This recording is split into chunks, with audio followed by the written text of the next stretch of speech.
Hello everyone. So in today's class we are going to study about our next topic, that is minors and cofactors. So today's topics are minors and cofactors.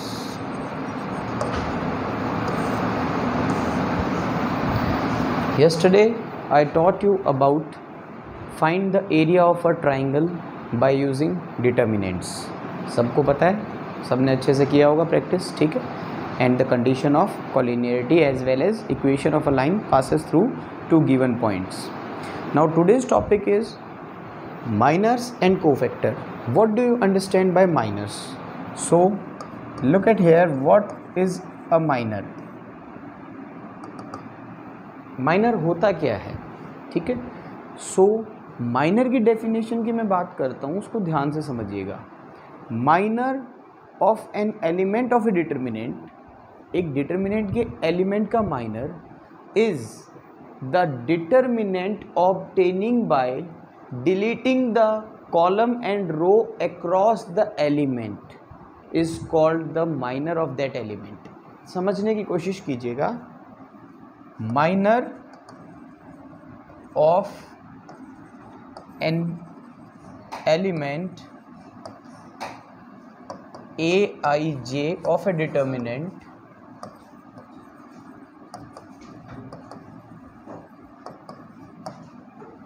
is the determinant obtaining by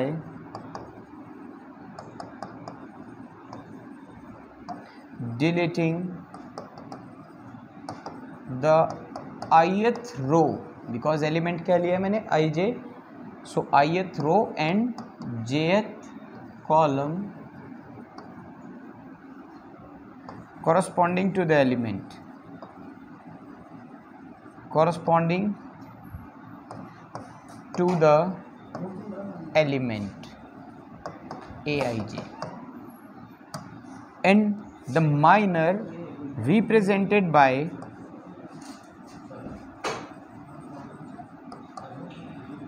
capital M I J. Capital M से आप इसको represent करते हो, ठीक है. सो इसको detail में अगर मैं बात करूं तो ध्यान से देखिएगा. Suppose we have a determinant A, only consider the standard elements a11, a12, 13, 21, 22, 23, 31, 32 and 33. Okay, so these are the elements. Now we decide to find the minor of a11.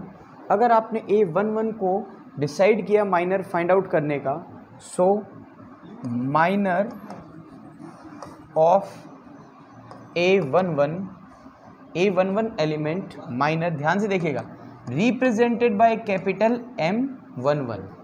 Okay, represented by capital M position 11, first row first column, ठीक है. अब actual में minor क्या होगा, the column and row corresponding to that particular element, जो आपका element है उसके कॉरस्पॉन्डिंग कॉलम और रो डिलीट करो, देन जो रिमेनिंग एलिमेंट्स हैं उनका determinant. So determinant of A22, 23, 32, 33. These four elements remain here. So the determinant of these four elements is called the minor of element A11. Clear है? Now similarly we discuss about the minor of element A23. तो minor को किससे represent करेंगे, capital M से, ठीक है.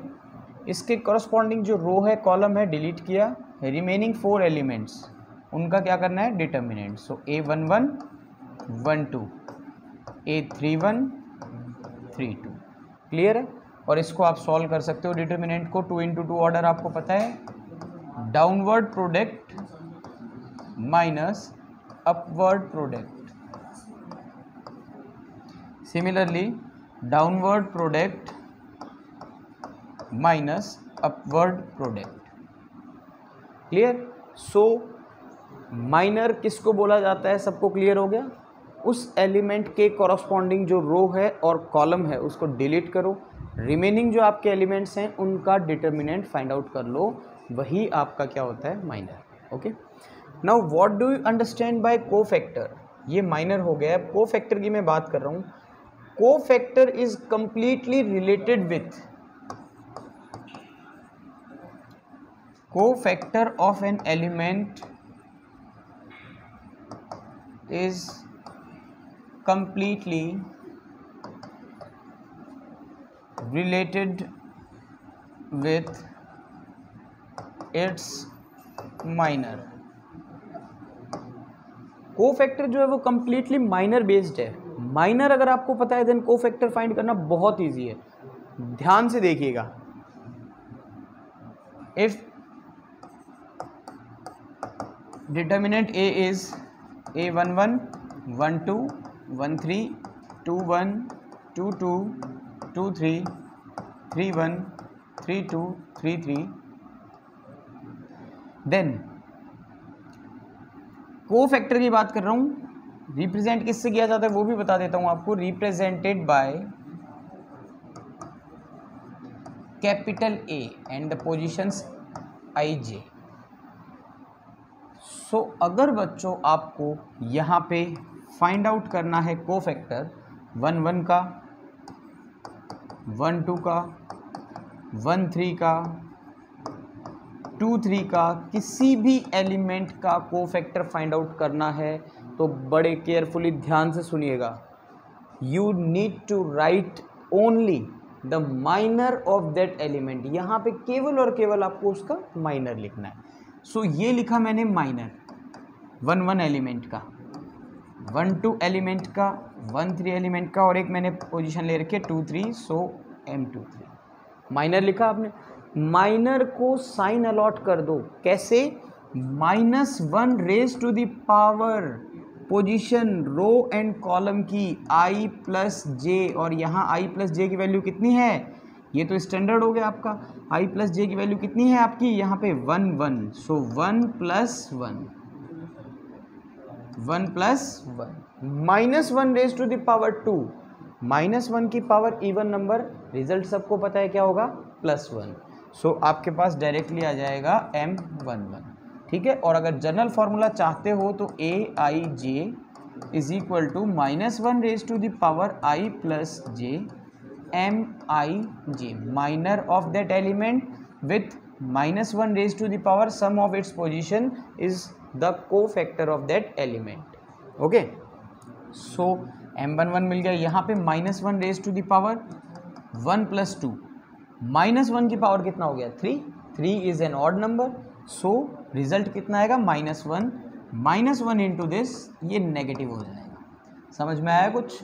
Same -1 raise to the power 1 plus 3, again positive 4, so M13 हो जाएगा क्योंकि +1 हो गया। सो अल्टरनेट साइन चलेंगे, plus minus plus minus plus. Clear? So this is cofactor. Now properties of a determinant.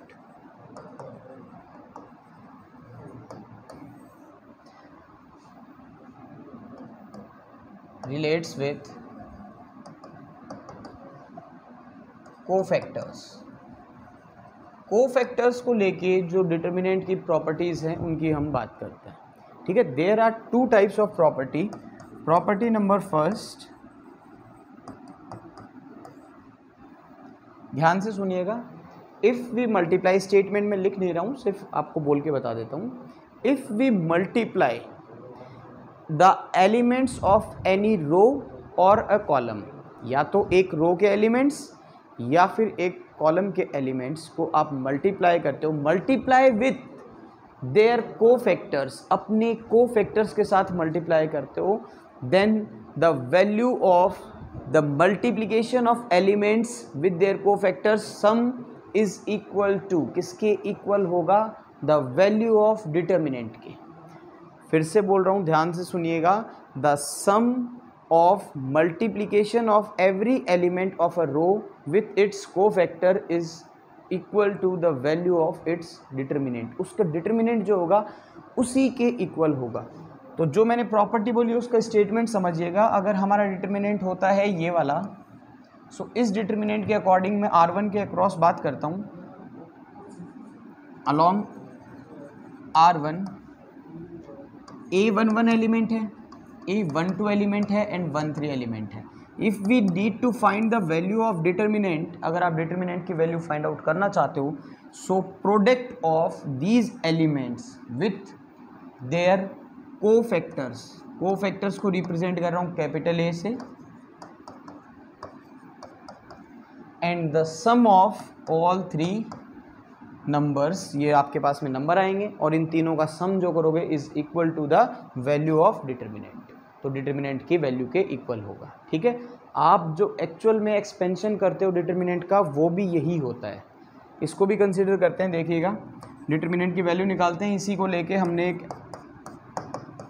Matrix को कंसीडर किया, उसका डिटर्मिनेंट फाइंड आउट करेंगे। A11 12 13 21 22 23 31 32 and 33।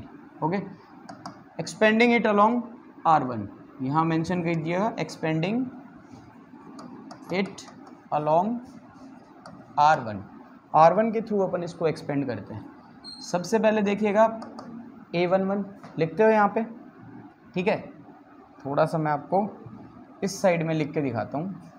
ये डिटर्मिनेंट है A11, उसके बाद इसको और इसको डिलीट करके क्या करते हो, ये वाला आपका पोर्शन, तो ये वाले पोर्शन का क्या निकालते हो डिटर्मिनेंट, A22 23 A32 33। ओके, फिर आप करते हो नेक्स्ट, यहाँ लिख के जाते हो प्लस, नेक्स्ट वाला एलिमेंट हो गया आपका 1 2 माइनस का साइन लगाते हो, वो अभी क्यों लगाएंगे उसका रीज़न आएगा, देखिएगा। अभी अपन प्लस लगा के कर रहे हैं। इसके कॉरस्पॉन्डिंग जो कॉलम है और रो है उसको डिलीट किया, remaining A21 23 A31 33। Okay, similarly वहाँ नहीं लिख के आगे का लिख रहा हूँ प्लस, लास्ट जो आपका एलिमेंट है 13, ये 13 एलिमेंट, इसके कॉरस्पॉन्डिंग कॉलम और रो डिलीट किया, रिमेनिंग एलिमेंट्स का क्या किया आपने डिटर्मिनेंट, A21 22 A31 33 32। यहाँ तक क्लियर है। अब देखिएगा ये जो साइन चेंज हुए थे, आपको मैंने बताया प्लस माइनस प्लस, वो किसकी वजह से होते हैं, -1 raise to the power its position I plus J 1 + 1, same -1 raise to the power element position 1 + 2, same यहाँ -1 raise to the power 1 + 3, 1 + 3 4, -1 raise to the power even number +1, -1 raise to the power even number +1, तो ये दोनों plus के रहेंगे। -1 raise to the power odd number we get -1, सो ये आपका यहाँ minus लग जाता है, वो इसी की वजह से लगता है। ठीक है, अब जो मैं एक्चुअल में आपको प्रॉपर्टी बताई है उसी को समझाना चाह रहा हूँ, ध्यान से देखिएगा। A11 -1 और ये तो हो गया आपका माइनर, अभी यही तो बताया, इसको क्या बोलते हैं माइनर, और जैसे ही उसको साइन मिल जाएगा वो क्या हो जाएगा कोफैक्टर, तो इसको लिख सकते हो A11। सिमिलरली यहाँ देखिएगा A12, और साइन जैसे ही मिल जाएगा डिटर्मिनेंट को, मतलब माइनर को, तो वो क्या हो जाएगा कोफैक्टर A12। सिमिलरली A13, जैसे ही साइन इसको मिल जाएगा ये हो जाएगा आपका कोफैक्टर इसका। सो यही तो आपका एक्सपेंशन चलता है, इसी एक्सपेंशन के थ्रू ही तो आप डिटर्मिनेंट की वैल्यू फाइंड आउट करते हो। सो इस प्रॉपर्टी को ध्यान रखिएगा, एलिमेंट्स का प्रोडक्ट सेम उसी रो या कॉलम के कोफैक्टर्स के साथ उनका सम करने पे हमेशा डिटर्मिनेंट की वैल्यू मिलती है। ओके, नेक्स्ट जो है सेकंड प्रॉपर्टी, उस प्रॉपर्टी को भी देखिएगा, प्रॉपर्टी नंबर 2। स्टेटमेंट आपको बुक में गिवन है, मैं रीड कर रहा हूँ यहाँ पे, ठीक है, उसको आप ध्यान से समझिएगा। Property number 2, if elements of a row और अ कॉलम, वो एनी रो हो सकती है एनी कॉलम हो सकता है, ठीक है, इसका कोई इशू नहीं है। एलिमेंट्स ऑफ एनी रो और अ कॉलम, आगे की बात को बहुत ध्यान से सुनना है, is multiplied with the cofactors of any other row और अ कॉलम, दूसरे किसी भी रो या कॉलम के कोफैक्टर्स के साथ अगर आपने मल्टीप्लाई कर दिया, then the sum of these values is always is equal to 0। वो हमेशा किसके इक्वल होगी? 0 के। डायरेक्टली समझा देता हूँ। For example elements first row के A11 है, 12 है एंड 13 है, ठीक है। इनको मल्टीप्लाई कर दिया इस रो के एलिमेंट से नहीं, इसको छोड़ के किसी भी दूसरी रो के, तो दूसरी रो सेकंड रो मान सकता हूँ, A21, A22, A23, और फिर अगर आपने उसको ऐड किया तो ध्यान दीजिएगा हमेशा ये value always is equal to 0 होगी। ये वैल्यू हमेशा किसके इक्वल होगी? 0 के। फॉर एग्जाम्पल ये भी हो सकता है 11 को इससे नहीं करके थर्ड वाली रो से कर दो, उसके कोफैक्टर्स लिखिएगा यहाँ पे 12, 32, 33, okay. So this is also is equal to 0 by the property of a determinant with respect to cofactors. Cofactors के रेस्पेक्ट की अगर आप बात करते हो तो हमेशा वैल्यू किसकी इक्वल होगी? 0 के। If the elements of any row और a column is multiplied with the cofactors of any other row और a column, then the complete value is equal to 0। और डिटर्मिनेंट का फाइंड आउट करना है। Determinant आपको find out करने के लिए उन एलिमेंट्स के कोफैक्टर्स से ही आपको मल्टीप्लाई करना है, और उसके बाद एडिशन करोगे तो वो इक्वल होगा वैल्यू ऑफ दैट डिटर्मिनेंट, ठीक है। ये कंप्लीट अपनी थ्योरी हो गई है जो आप एक्सरसाइज अब सॉल्व करोगे। सो एक्सरसाइज बहुत इजी है, उसके क्वेश्चंस को आप इजीली सॉल्व कीजिएगा, और नेक्स्ट क्लास में उसको मैं आपको सॉल्व भी करवाता हूँ। Okay, thank you everyone, have a good day.